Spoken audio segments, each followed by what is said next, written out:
this video, I will explain the step to create a frequency distribution table using Excel. Here, I explain how to prepare the data to be processed and also how to reprocess it. Check it out. First of all, let's open the Practicum report first. At the beginning of the explanations, I will explain how in the theory only, but when entering how to process data, I will explain with live practicum. The following are the steps on how to prepare the data. First, we determine the type of data and the value of the data. Here, I use the data provided by the laboratory assistant. Second, we copy the data obtained into Excel cells. Then we give borders to the cells used and use cell style if you want to give aesthetic impressions to the table create. We then move on the how to process the data. So that it can become a frequency distribution table. Let's open the Excel first. This is the data that has been prepared before. First, we find the max, mean, and or the amount of data and range values. First, we'll look for the max value. If you want to find the max value, you can use formula max, select all data, and enter. As we find the mean value, you can use mean, select all data, and enter. Well, if you want to find the n and range values, you can use the formula count, select all data, and enter. And the next is a range. Formula is a max value minus mean value and enter. Next, we look for the value of the number of classes or a cup and the classes large or C. For the number of classes, we can use the formula 1 plus 3, 3 multiplied by log n and enter. Before looking for the class large value, we round the value of k with the round formula. The formula is round k, 0 and enter. Then we will get the integer that can be substituted into the C value with the formula range divided by K.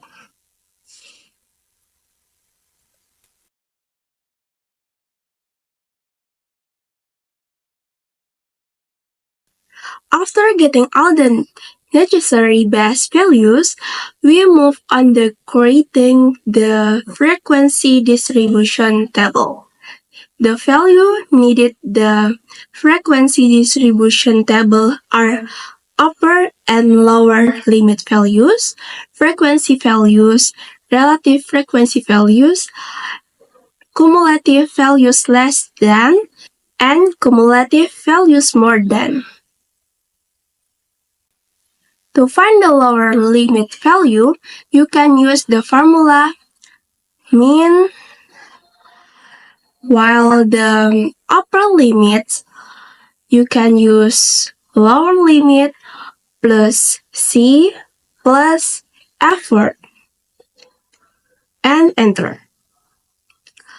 While in the second row, the lower limit can use formula upper limit plus 1 and enter. And the upper limit, you can use formula lower limit 2 plus C plus effort and enter. To extend the row after that, you can select the second row limit and drag its lower right corner like this.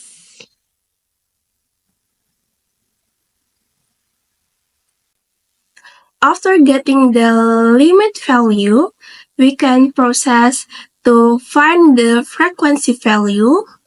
However, before that, we must select all the cells like this and then use the formula frequency with select all data, comma, select all upper limit values and close the formula with the combinations control, shift, and enter.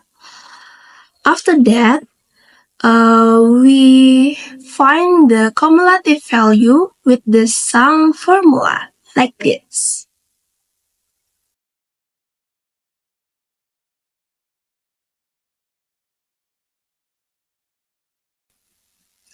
To find the relative frequency value, we can use the formula of frequency 1 divided by n plus effort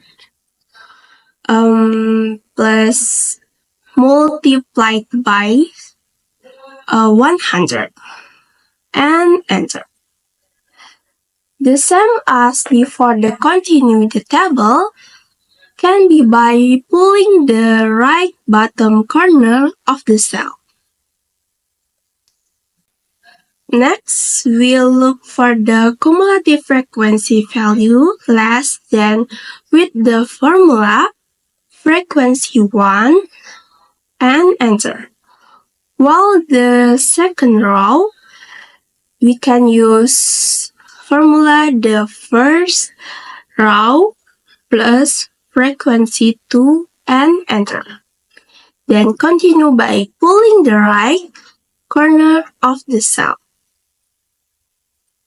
Finally, we'll look for the cumulative frequency value greater than with the formula sum frequency or the sum values that is already known. In the second row, we can use the formula first row minus frequency 1 and then continue by dragging the bottom right corner of the cell. Let's tidy up the table a bit and the cumulative distributive table is ready.